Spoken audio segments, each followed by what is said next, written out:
My name is Janet Domingo. I'm the Dean of Graduate Studies, former and founding chairperson of the Malcolm King Breakfast Committee. And it is my pleasure to welcome you all to the 23rd, yes, 23rd annual Malcolm King Breakfast.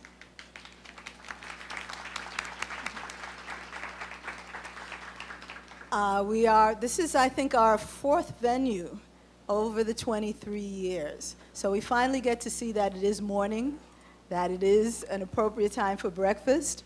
We started in a very small room that was then the faculty dining room in the North Hall, went on to the student cafeteria in the North Hall, went on to the gymnasium in the Harron Hall building, and now we're taking advantage of the beautiful new facilities that John Jay has and having our breakfast in an appropriate, sunny, bright breakfast kind of place. So welcome, those of you who've not been in this space before, welcome to the new John Jay, physically new. And welcome to those who've been here for every single one of the breakfasts right along with me. Welcome to the 23rd annual breakfast. Welcome to all of you who are part of the extended John Jay College community, to our students, our faculty, our staff members, and the many friends and family that we've invited to be with us today. I also want to extend a special welcome to our keynote speaker, Dr. Hazel Dukes. She's been at John Jay many times, but we keep inviting her back. Dr. Dukes, yes, why do they keep inviting me back? She is the president of the New York State Conference of the NAACP and a civil rights activist and advocate for education for over 5 decades. So yes, we keep inviting you back. I'd also like to extend a special welcome to our honoree, the Reverend James A. Forbes, Senior Minister Emeritus of Riverside Church, a community activist and interfaith leader, also known as the Preacher's Preacher. Welcome, and we finally got him here. Every year since 1991, the Malcolm King Breakfast has had its own special flavor and a particular backdrop of political, economic, and social challenges to the college, to the city, to the country, and indeed to the world. Today, our challenges range from economic uncertainty to threats of violence, be it war or terrorist violence, gun violence, or domestic violence. In the midst of all of this, we need to create as many opportunities as possible to celebrate and nourish our spirits. So if you turn to your program, in the middle of the program, the footnote on the inside page of the program reminds us of the mission of the breakfast. The Malcolm King Breakfast was conceived by African American faculty and administrators in 1990. Through it, we reaffirm the community and renew the spirit. And the breakfast is very much about that. It's about the all too uncommon opportunity to enjoy the camaraderie of friends and colleagues and family, and the special bond that comes when you break bread together at a real meal. The footnote goes on to say that through the breakfast, we remember those who blazed a trail for us. We recognize and honor many forms of struggle and styles of leadership. So remember that this is not the Malcolm X breakfast, as some have called it, and it is not the Martin Luther King breakfast, as others have called it. It is the Malcolm King breakfast, an event that celebrates both men and their differences and their commonalities. So again, when you look at the program, the past speakers and honorees that you see listed there reflect many, many arenas of struggle and some very different styles of leadership.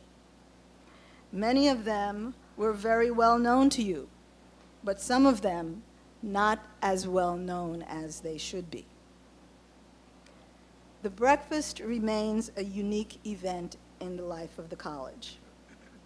It's an event that allows the entire college community to share in elements of a rich African-American cultural tradition, a tradition in which there must be music, there must be a spiritual component, we must be engaged, we must learn something, we must share something with someone else. We must acknowledge and respect the elders and uplift the youth. We must break bread together. So, let's begin. On behalf of the Malcolm King Breakfast Committee, welcome to the 23rd Annual Malcolm King Breakfast.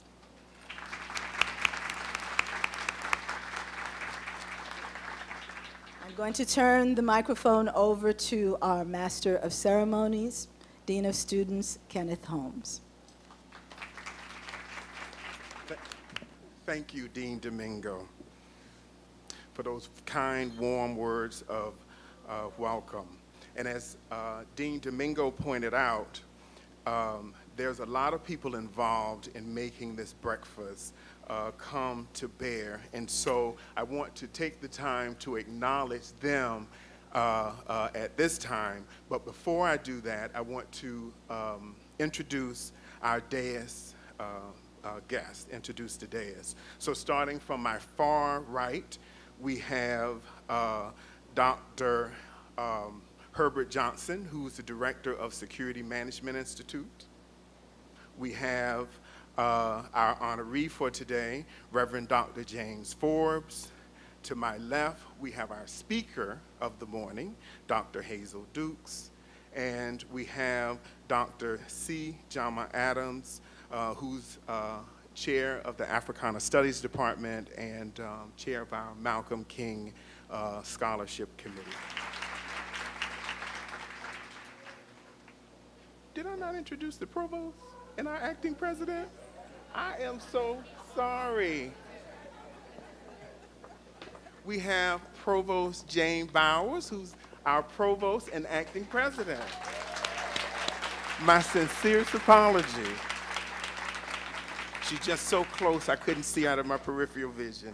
My apologies, my apologies. Now we'll have the singing of the Black National Anthem, Lift Every Voice and Sing, by Gregory Shepard and Choir.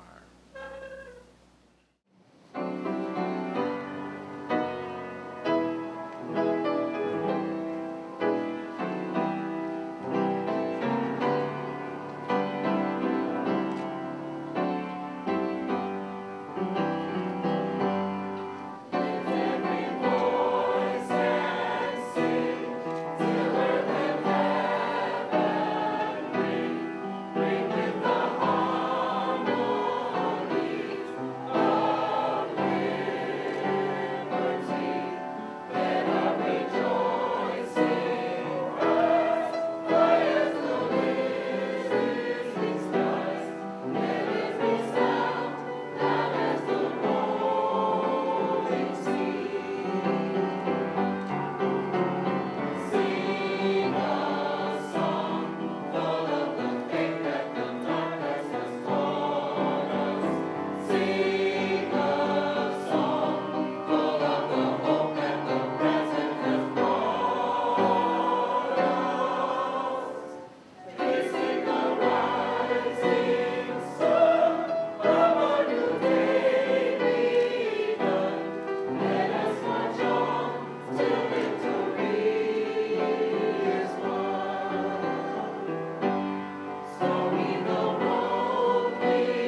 coming. Actually, I was told it was a little further down in the program, but I think it is very fitting that we shall do this honor at this time. Dean Domingo.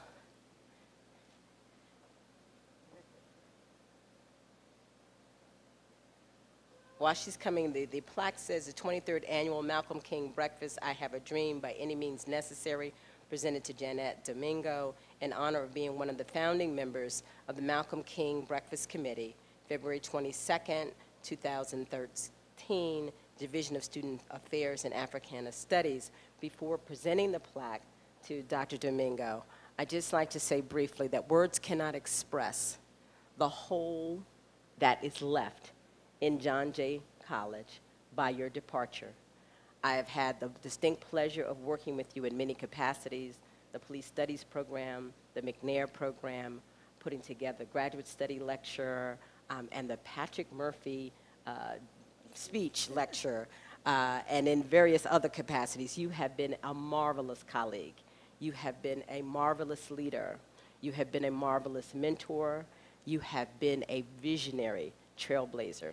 We will miss you terribly, but as you already know, we've started to plan the work that you're going to do internationally with us upon your retirement. So I cannot think of a person who deserves an honor more than you for all your years of dedicated service to John Jay College. Congratulations.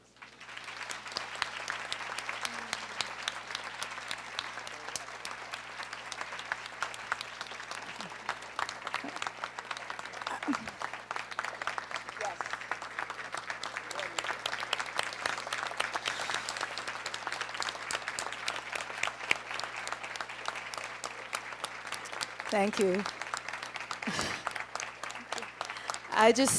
All I can say is that I still have the dream, and I still believe that it should be pursued by any means necessary.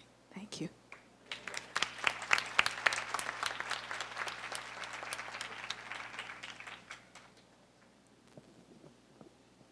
Let's give Dr. Domingo another round of applause.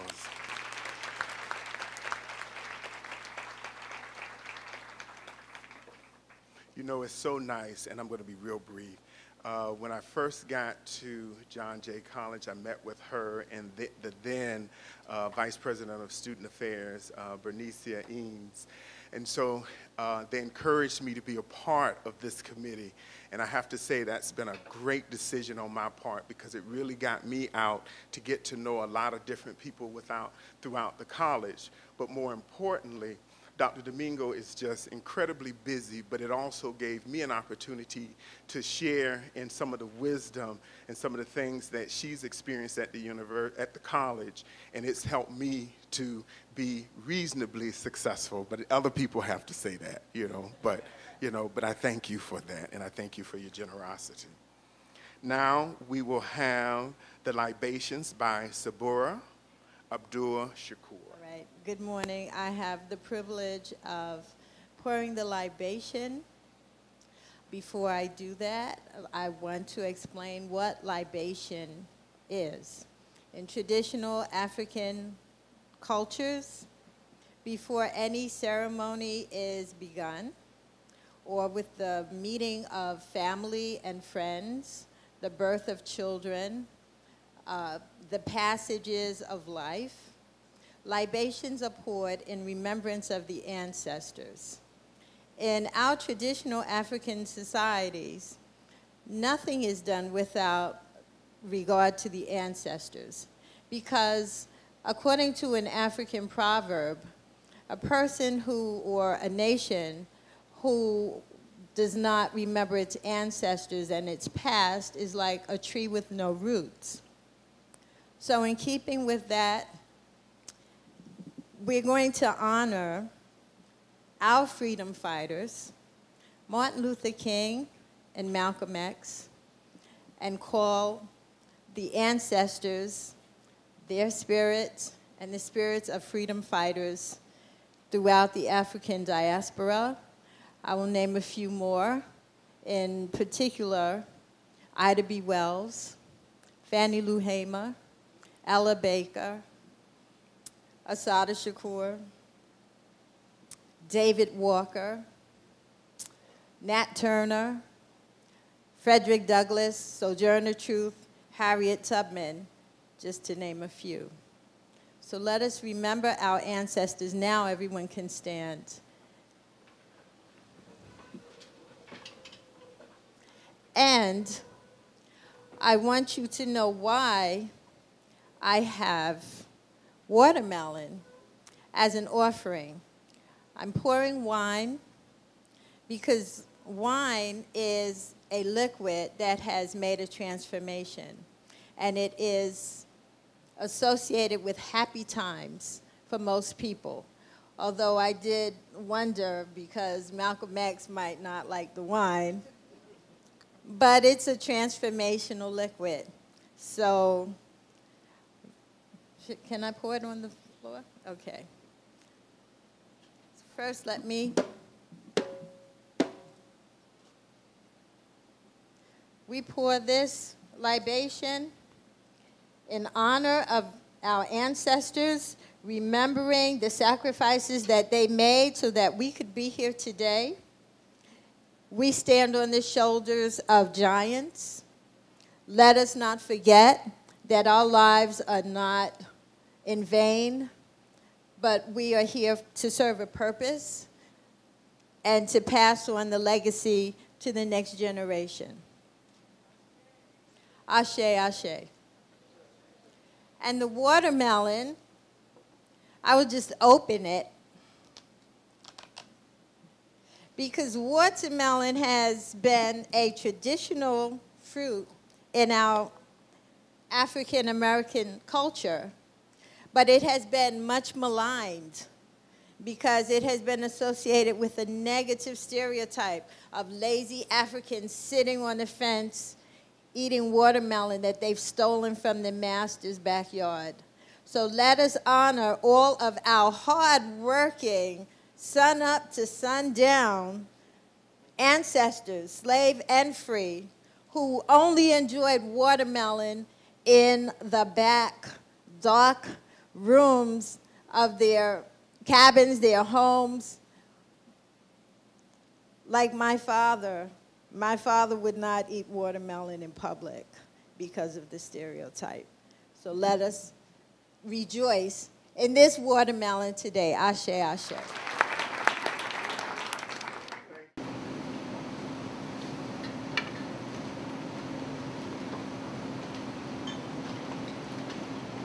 Good morning. Good morning. Reverend Dr. James Alexander Forbes, Jr. is the Harry Fosdick Distinguished Professor at Union Theological Seminary.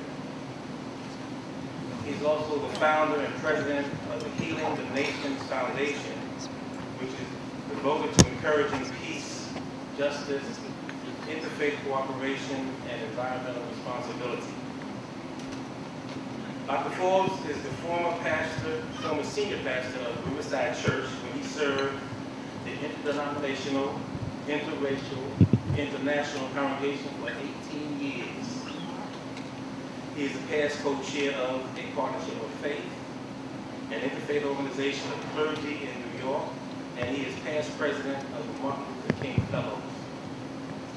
He is a board member of Manhattanville College, the Interfaith Alliance, the Children's Defense Fund, the Melbourne School of Public Health at Columbia University, and the United Way. He has published 2 songs in the Silver Burdett Songbooks for Schools, one titled We Shall Overcome, and the other Our Families Together. He has earned 3 degrees and is the recipient of 14 honorary degrees. As Dr. Domingo mentioned earlier, in national and international religious circles, certainly here in his adopted home of New York, Dr. Forbes is known as the preacher's preacher because of his extensive preaching career and charismatic style. In the spirit of Malcolm and Martin, Dr. Forbes is one of our bravest and untiring champions for justice. He has used his positions to agitate and organize for justice for African Americans and other oppressed peoples. The theme of one of his presentations is No Justice, No Righteousness. He He embodies the phrase, a fierce advocate for justice. Without further delay, please join me in welcoming Dr. Holmes to the microphone.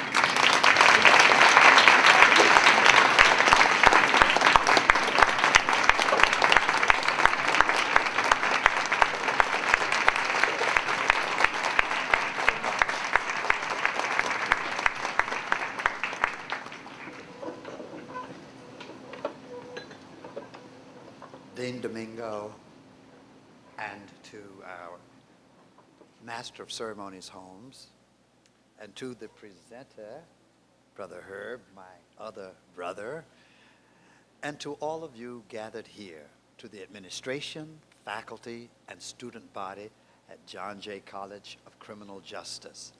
I am honored to have the privilege to be here today to receive an award that is related to Malcolm and King. There is no higher honor to be presented in New York City this day, this week, this month, this year, because those two stalwart champions of justice, of freedom, of peace, of self-determination, and of human existence together than both Malcolm and King. Now, having given me an award reminds me that I am not the keynote speaker today.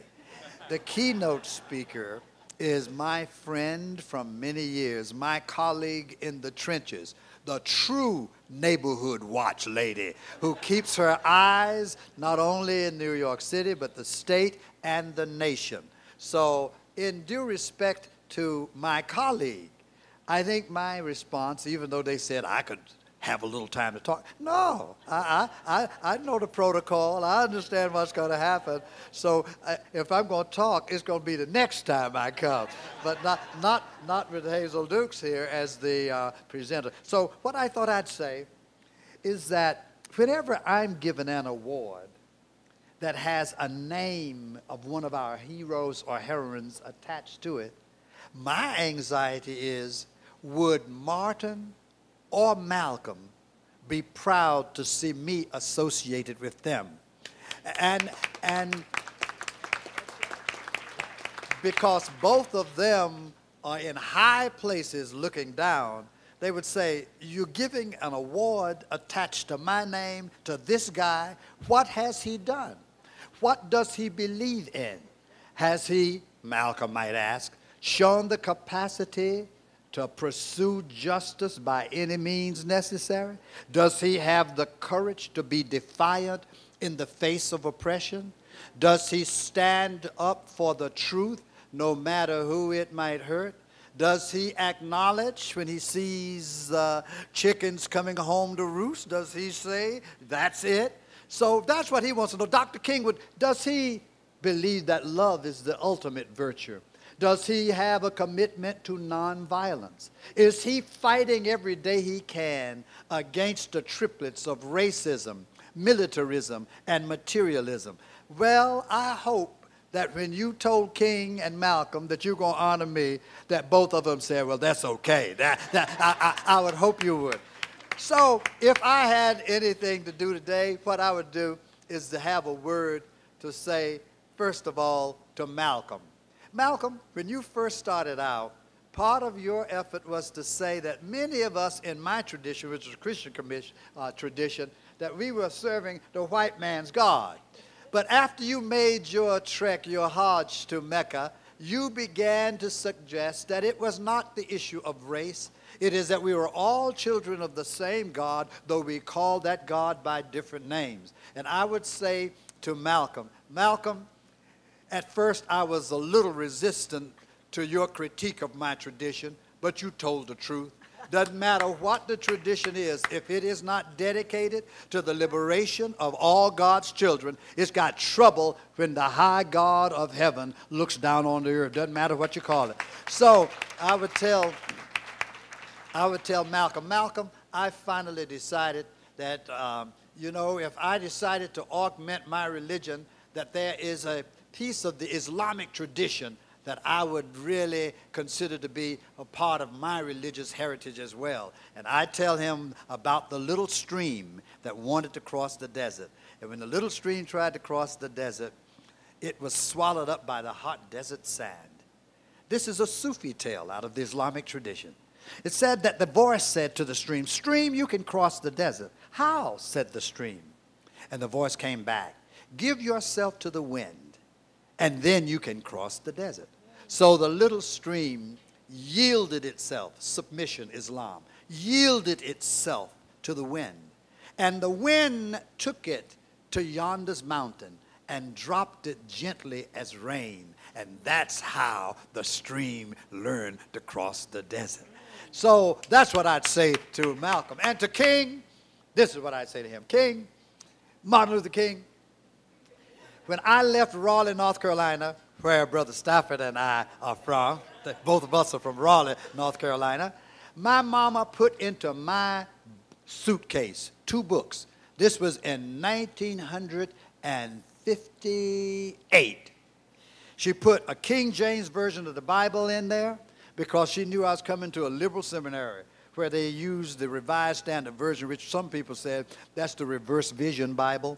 But anyway, she put that in there. But she also put Stride Toward Freedom by Dr. King in my suitcase. And in that suitcase, I pulled it out, and on my way to New York, read it. And on page 104, this is what Dr. King said. He said, "The Spirit is that continuous community-creating force which moves through history." Before I got to seminary, and ever since, I've been trying to urge people to be aware that the Spirit is not just about feeling happy. The Spirit is not just about, shouting. The Spirit is about helping to build the beloved community. And I'll say this and sit down. John Jay College, I've observed you during my tenure in New York City. This school, for some reason, maybe due to the kinds of things you work on, was always open to everybody in the community, and it didn't feel like they were doing you a favor. Diversity was not some philosophical theory, not practice. This school always seemed to say, if you've got the commitment to the task, we don't care what your previous conditions of servitude were, you come on in and you use this occasion to get ready to make your community a safer place, a better place. I kind of like that. It never felt like being black or Latino or Asian or some variety of a European extraction was a kind of special thing. It was normal and natural for all God's children to have a place at the table. That's why I like you and glad to receive a reward from you.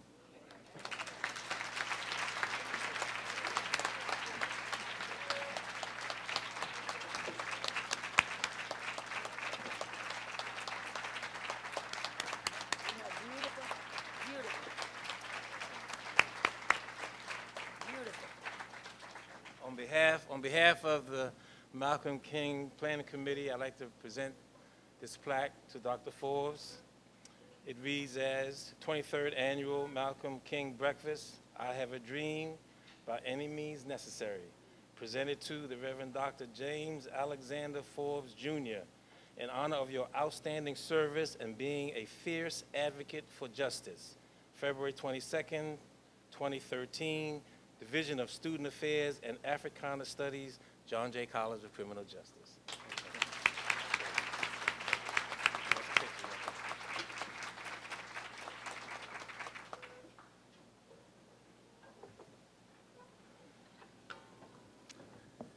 Thank you, Herb, and thank you, Dr. Forbes, for those wonderful, inspiring words.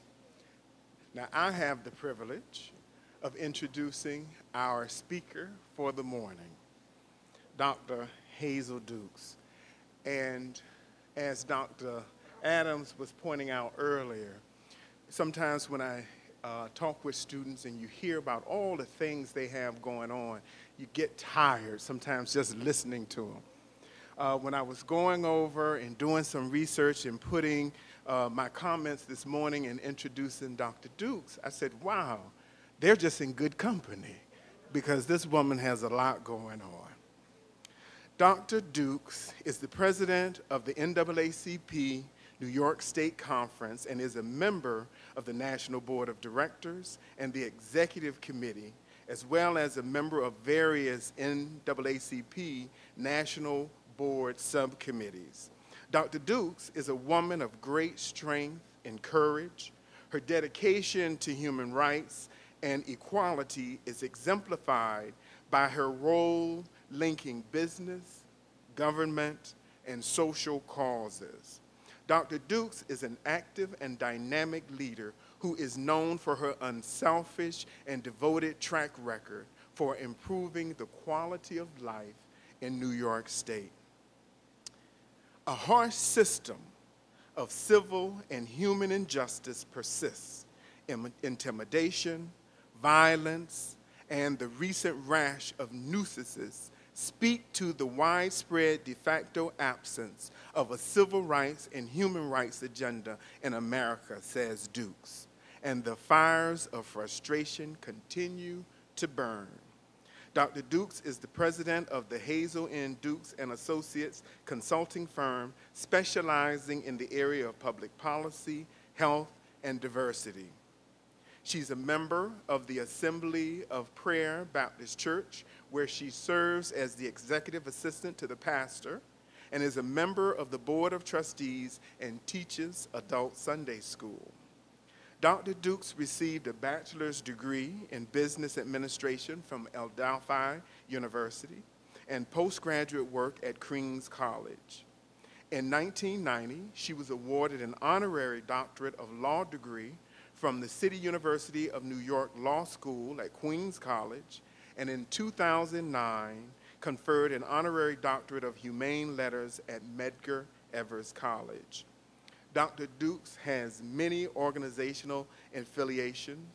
For example, she is the former president of the Metro Manhattan Links chapter.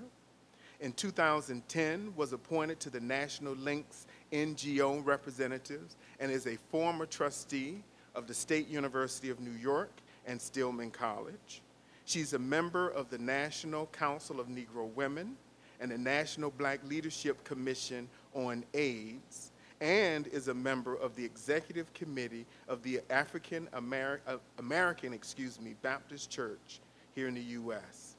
Dr. Dukes is the recipient of numerous awards for her outstanding leadership activities, Ellis Island Medal of Honor, the YWCA City of New York John Lafarge Memorial Award for Interracial Justice, the Guy R. Brewer Humanitarian Award, and the National Journal's 25 Most Influential Black Women in Business Award, and that's just to name a few.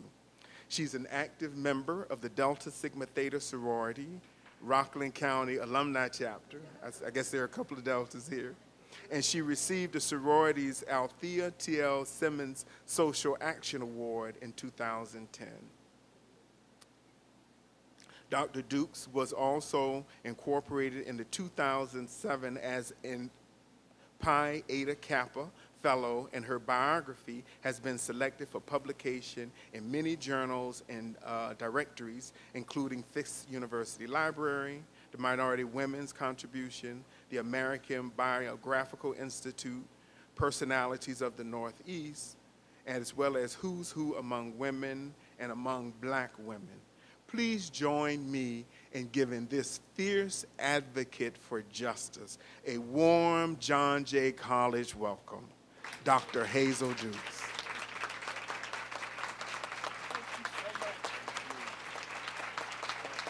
Thank you. Thank you so much. I remember Dr. Hook says anytime we start a program, we should end it on the same day that we start. So we've been here for some time, but what a joy it is for me to return to John Jay College. Dean Domingo, I tell you, Dean Holmes' staff is relentless. They was on my staff. I said, why do I have to go back to John Jay? I've been there 3 times in years. They said, we don't know, but it's the lady. Just keep calling to see about your schedule. So I'm here. But it's unfair that you had Dr. James Forbes to speak before I did, because I wanted to speak about him. Mrs. Forbes is here. Where is she? I've had the pleasure of knowing this family through the Towns, Congressman Ed Towns, before they arrived in New York. I've heard about the family reunions and all this travel that the family come, and they're always about Uncle Jim. And my sister Dean Brisbane knows your brother very well, and so I've had this connection about these Forbes. But my personal encounter with the Forbes, Dr. James Forbes embodied all of the attributes of the modern day civil rights activists and leaders. Young people, you have sitting before you, and then I said to the dean earlier, most of you are confused about what goes on in America today, about where's the leader. Some in African American community is still looking for Malcolm and Martin to return. I got news for you, no they're not. And if they would come back, I wouldn't be here. I would run out of the room. To you with other culture and backgrounds, you're looking to, for those who your family and you have read about in tradition, they are not coming back. But each of you in this room today that has entered John Jay College is the leader that America is calling for today. And so I want you to understand that very clearly this morning. Yes, I'm going to talk about Malcolm and Martin, but I want you to know what your responsibilities happen to be. Once you enter and accepted into this college, your president, I've had the great fortune to work with him. What a giant in the criminal justice field. I'm sure when he return and present to this nation, we will have a reform in our criminal justice system, where the pipeline for African Americans and Latinos is in the 3rd grade.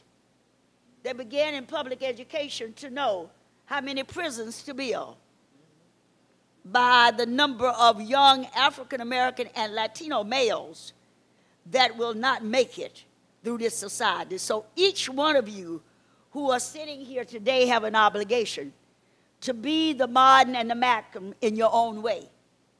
And one of the things that you got to get really to understand, that each one of you have a right to have your own direction of how you want to make your mark. But I want you to hear one other thing, that if you don't listen to anything else I say, to be a leader, you need to have followers. Because if there's no followers, you're just a leader taking a walk. There are many people call themselves leaders and have no followers. But Dr. James Forbes had followers, just not in Riverside, the International Church, but at our beloved community here in New York. I shared with Dean Holmes this morning that I was employed. Riverside Church is just not a church that talk about poverty. They house homeless. They feed the hungry. And most certainly before health got on after they tried to destroy Hillary Clinton, this young man took the banner of health as an issue and made it a centerpiece at Riverside Church. We call it the Community Health Alliance, where he and the late Dr. Pettione put together with funds from the community and hired the late Robert Gums. I was hired to be the coordinator. We took 15 churches within the northern Manhattan part of this city to begin to talk about health problems, obesity. So the mayor of the city didn't start obesity talk. It was really started by Jim Forbes and Bob Gums, and we brought other health professionals in. We began with the churches because we love to eat at the church, and we love to have our traditional Sunday meal, which is our collards, our macaroni and cheese, our fried chicken, and our sweet potato pies. So we began to notice that our seniors was eating, and we were having our senior citizen programs, and every morning everybody came in with a dozen of donuts, some with sugary, some with all the sprinkles on them. So we decided that we would go into the churches and begin to change the mindset, not the food, but how to prepare the food. We had a nutritionist, and we also had exercise classes. So when Mrs. Obama said, let's move, we were moving people at that time.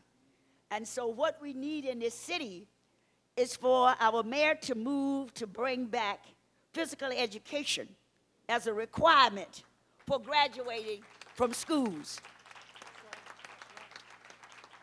And we don't need to substitute one sugar for another sugar. We don't need to take sugary drinks out and then put snapper in. Because when I read snapper, sugar is sugar. That's my introduction about Dr. James Forbes, the living, the live, and the 21st century activist, modern Malcolm. And so it was very fitting for you today to choose him. I've looked over the list of your honorees. They've all been superb. But at this time and at this moment, it was important to have a live, living person that just not talk about it, but is about it. And so I salute my friend, Dr. James Forbes.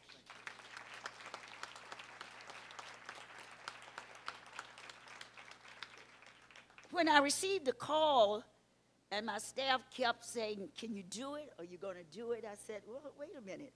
I told you I've been to John Jay many times. What else is on the calendar? Well, they rattled off, blah, blah, blah, blah, blah. And then they said, and we're trying not to get you just to the day that you're going to leave. I will be traveling next Tuesday with 52 women, our linked sisters, going to Liberia and Ghana. We'll be opening 2 birth centers that we've done for the women there. We finished last year with a great program, survival kits for the women and girls in Haiti. And so we are going to open, and we're going to induct the president of Liberia as an honorary member of she happened to be an AKA, but we're going to bring her into the links. When I said to the staff, I said, well, what do they want me to talk about at John Jay? I've been here with Professor Malone so many times and all of this other stuff. They said, well, whatever you want to talk about. But they really want you to make a comparison with Martin and Malcolm. I said, oh, no, I'm going to talk about both of them. I'm not going to make a comparison because that really get our community not thinking correctly. It was no comparison. Both of those men wanted what each other wanted, and what you and I want in this room today is equality. I'm working very hard on the DREAM Act, very hard. Nationally, the ACP is there because you can't dream, I can't dream if you can't dream. I can't go if you can't go. And so We are in this together. Immigration is nobody in this room didn't have some parents. Some came by boat, we didn't want to come. Some came by the ship, they didn't want to come. And some are flying now. But anyway, they come because there's a statue out there that says, they call it the Statue of Liberty. It says something about who to bring here. They didn't say bring billionaires. It's nothing that they ever recited to me that said that. So you have every right to dream and to become as those of us who have died and bled before you. This is such an important year.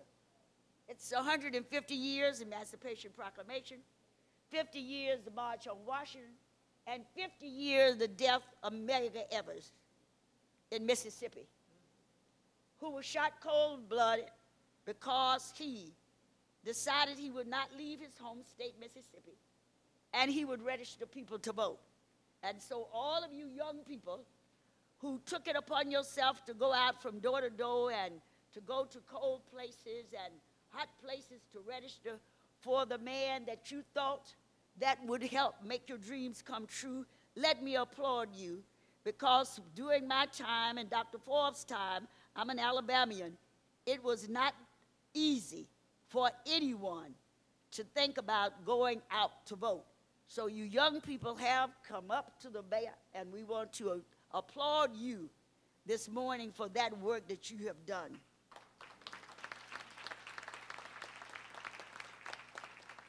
Let me thank Dean Holmes and his staff and all of the administrators and members of John Jay College for being here this morning, and again for you to honor Dr. Forbes. All three of these great American men, and I'm including Dr. Forbes in here, are known for their powerful words. And you heard Dr. Forbes, he speaks for himself. I want to talk about Malcolm and Martin and how their words and lives speak to us today. I knew Dr. King from my days with the NAACP out on Long Island. I lived in Roslyn for 32 years. And in the 1960s, when he visited us while we were working on fighting the placement of a sewer plant in the black section of Rockville Center, New York, environmental racism was alive and well then, and together we joined to fight it. The most important thing to remember about Malcolm and Martin was a third M, and that stand not for the moment, but for a movement of people. They had behind them, with them, and before them. Progressive social change does not happen just because someone is charismatic. A leader come along, as great as they were. Racism did not end with the election of the first black president of the United States. No one can be a leader without followers. And the best leaders, such as Malcolm and Martin, knew how to mobilize great masses of people that stand up for themselves. That is why they were seen as so dangerous to the establishment.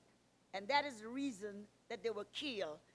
Dean Domingo, when I heard you and the staff say that you were the first to organize this, you were a courageous sister in an institution of this kind to start to talk about a Malcolm and a Martin. I have served higher education. I was a trustee for a state university. I know what people of color go through even after they are included and accepted in the establishment of the institution. I understand it very well. I fought many battles. While I was on the board, I brought in the first African American for SUNY at Albany. First in up South New York. First. Try to understand why Malcolm and Martin wanted many of the same things. They were from different strands of the movement for racial justice and had different styles and methods, young people. They did, however, both testify for the Civil Rights Act in 1964 at our nation capital. This coming Tuesday, in America, in the Supreme Court, they will make a ruling on the 1964 Civil Rights and the Voting Rights Act. Can you believe it? That's what will be happening in these United States next Tuesday. Buses will be going all over. Voter suppression that happened in this last election. When that voter right bill was passed, it was to cure. There's an article, a section called Section 5 within the Voter Rights Act. That was to secure, just not for African Americans, but for Latinos and all the rest who would come, would have a right to vote. Now, Reverend Forbes told you a little, they were both ministers, Martin a Christian and Malcolm a Muslim. And they were certainly not without their difference in the worldview. Malcolm once said, Dr. King wanted the same thing, I want freedom. But when King was awarded the Nobel Peace Prize in 1964, Malcolm said, he got the Peace Prize. We got the problem. If I'm following a general and he's leading me into a battle, and the enemies tend to give him rewards or awards, I get suspicious of him, especially if he get a peace award before the war is over. On the other hand, you folks in criminal justice might appreciate the good cop, bad cop. Routine these great men sometime engaged in. Martin once said of Malcolm, you know, right before he was killed, he came down to Selma and said some pretty passionate things against me. And what surprised me, because after all, it was my territory there. But after, he took my wife aside and said he thought he could help me more by attacking me than praising me. He thought it would make it easy for me in the long run. We tend to remember Martin as he spoke of nonviolence, who talked about dreams that he had, his vision of a society where we were judged not by the color of our skin, but by the contents of our character. American honors Dr. King with a national holiday and erected a great monument and memorial to him in Washington, D.C. American is a lot more ambivalent about Malcolm X. Before Alex Haley wrote Roots, he collaborated with Malcolm on his famous autobiography. We renamed Lenox Avenue for him. He finally got his picture on a U.S. stamp, postage stamp in 1999. And Spike Lee made a great film about him starring Denzel Washington. But don't hold your breath waiting for his birthday on May 19th to become a national holiday, not even in New York State, too dangerous. Malcolm is remembered by most for his militance and his declaration that we will secure our rights by any means necessary. But listen to what Malcolm said in context. We declare our rights on this earth to be a man, to be a human being, to be respected as a human being, and to be given the rights of a human being in this society, on this earth, in this day, which we intend to bring into existence by any means necessary. And I still believe that today. I demand respect. I give it and I demand it. But that's a dangerous stand to take with some people in certain institutions. While Malcolm sounded more threatening than Martin, it is nothing compared to the things the National Rifle Association is saying today about protecting their rights to possess weapons and automatic weapons. And for all of his commitment to nonviolence, Martin was so not a shrinking violet. Right in the middle of his famous I Have a Dream speech, 50 years ago in August on the steps of Lincoln Memorial, Martin spoke of the marvelous new militancy which has engulfed the Negro community. That's not the quote you will hear when McDonald does a TV ad for the King holiday. He spoke of the state of Mississippi as swelling with the heat of injustice, swelling with the heat of oppression, but had a dream that it would be transformed into an oasis of freedom and justice. I'm sorry to have to report that Martin's dream has yet to be fulfilled, not in Mississippi, which just ratified the 1864 amendment to the Constitution against slavery last month, not even in New York. I'm not going to stand here and tell you there has been no progress in 50 years. Far from it. You have only to look around to see that the people of color in our city, in our state, in our country have come an awful long ways from the days of lynching and laws that mandated segregation. We have much to be proud of. But just because America has progressed enough to elect a black man as president twice doesn't mean we have reached the oasis of freedom and justice of which Martin spoke. And we don't have to look very hard to find evidence of the problems that we still face, the problems that you and I must face together. And some of the biggest problems, sadly, are in our criminal justice system. Problems I look to you to help solve in our time.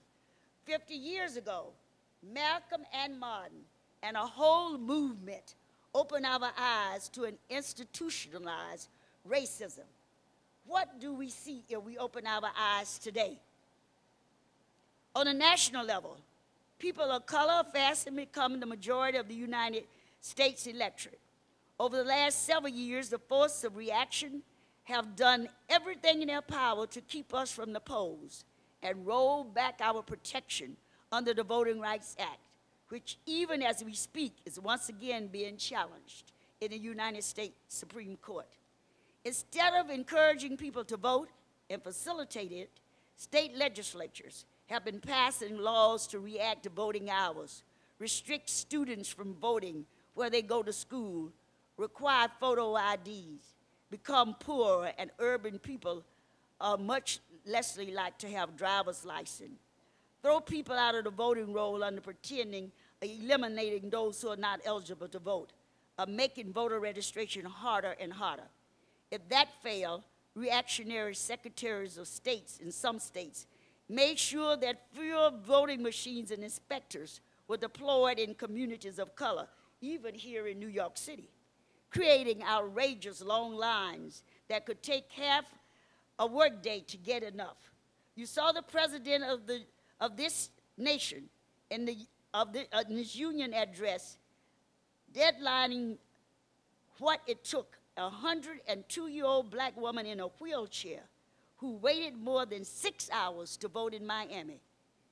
She did vote for Obama, and Florida won. In 2012, the massive voter suppression effort failed. It made us angry and even more determined to vote. We read this week that one of Romney's campaign militias was that they expected the black vote to drop for Obama in 2012. Instead, with the help of all the minorities, Latinos, Asians, many others who had no names, the LBTG community, they fought and stood in long lines. Right here in New York, people are finally getting scandalized by criminalization of youth of color, especially through the misuse of stop and frisk by the New York Department. The only reason for the police to stop anyone is because they have a reasonable suspicion when the person is guilty of a crime. The excuse the police use when stopping hundreds and thousands of young and not so young people every year, it fits the description of the suspect. These criteria are so broad that what the police effectively doing is stopping people for walking while black or Latino. And I want you to know that Dr. Forbes was one of the first ministers to go to jail when the case of Abdullah was here in the Bronx. He was one of the ministers who got the call from Reverend Sharpton and went to jail to protest that. And so what we did this past year, on Father's Day, we mobilized thousands and thousands of African Americans and Latinos and others, and we marched down Fifth Avenue without a permit from the great mayor, but we went to his mansion on 79th Street. The mayor and police commissioner, Kelly, continue to say that the tactics work and keep us safe, but there is never an excuse for violating the constitutional right of a whole class of people. And the fact is, the tactics does not often lead to apprehension of real suspect. It is fishing at the expense of our rights and dignity and is destroying the future for our young people. The same thing is true of the massive number of marijuana arrests that began under Mayor Giuliani have continued. For more than 15 years, almost everyone who was stopped was asked if they were carrying marijuana. Possession of less than 7/8 of an ounce is only a violation and subject to a ticket and a $100 fine. But displaying or walking around smoking is subject you to arrest. So the police who stop people trick them into taking out the marijuana they might have had on them and then arrest them for displaying it. While whites in the suburbs, a bigger user of marijuana, they almost never get stopped or arrested. 52% of those arrested were African Americans and 31% were Latinos, giving hundreds and thousands of them criminal records so they couldn't otherwise have them. And that's why we got to fight for the DREAM Act, because you need to have Pell Grants. You need to be able to apply for the job, for the green card. But just because a mayor disrespected Latinos and African American, many are denied the rights to come into our institution because they have an arrest record. And so racial disparities were on stark display in response to Hurricane Sandy. While many New Yorkers suffered with floods, fires, damaged homes, and days without electric power, the people of color in the projects in Far Rockaway are still suffering. Many still not back in their homes and have to contend with homes infected with mold. The Sandy, even in the allocation of park space, New York is a tale of two cities. We allow Central Park, yes, many of us use it, yet hundreds of millions of private dollars shower upon them because it is surrounded by some of the most expensive real estate in the world. The people in Chelsea have the Highline Park, which is almost entirely financed by private funds in rich neighborhoods. We will not be a just society until people in Bed-Stuy, South Bronx, and Far Rockaway have parks just as nice as Central Park. But we seem to have abandoned the principle that public space must be allotted and maintained equally to all our residents to show them that they are valued equally when it comes to public space. If anything else, the nicest park should be in the poorest neighborhood. The power establishment in this town has got to stop treating people of color if we were some kind of others. We are now the majority of the population of the city of New York. If New York is to strive as a city, our people have to strive, and that can only happen if our rights are respected and our children get the quality education that they deserve. We are not investing nearly enough in the education of our children, especially in communities of color, where graduation rates are unacceptable low. Instead of giving our children the rich and various education they deserve, we are starving many of our schools and resources and putting almost all of our efforts in getting them to pass standardizing tests. Our children need the same quality education with smaller classes like people in the suburb take for granted. And for our children to survive, their families need to survive with living wage jobs that promote family stability.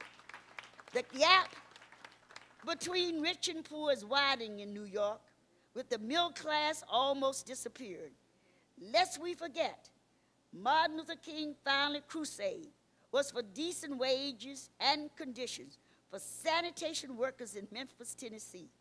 Labor has become one of our greatest allies in the fight for social justice.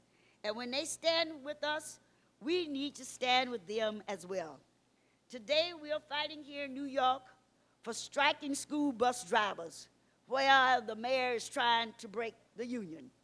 Today, we are fighting for living wage in New York. There will be buses leaving here Tuesday.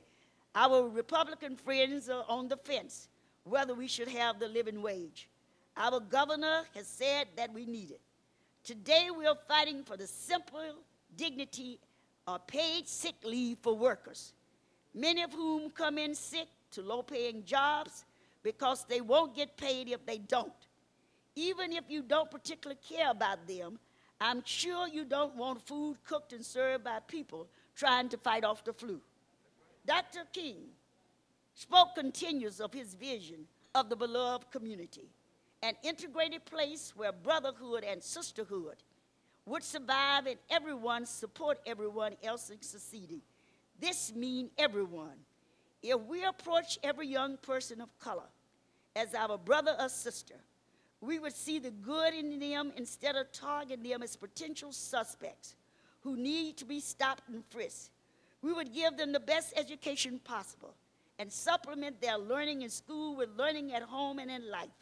We would make sure their working conditions were safe and their jobs paid them enough to live with dignity. As Martin said in one of his speeches, we are tied together in the single garment of destiny, caught in an inescapable network of mutuality. It is a beautiful sentiment, but we will only become a reality if we live it today and every day. Will you pledge to join in making the beloved community a reality? It is the only way we can truly honor. Martin and Malcolm said, indeed, all of our brothers and sisters we must support. Thank you, the staff of John Jay College and the students, for keeping the dream alive, just not coming for a breakfast, but for your action every day in your life to make these doors stay open for generations after you, for you to go out into the world and make this a better place for all Americans, regardless of how they got here, regardless of the color of their skin, whatever language they speak. It's now your turn to stand up and be the next Malcolm and Martin in your own way and in your own attributes. Thank you for having me.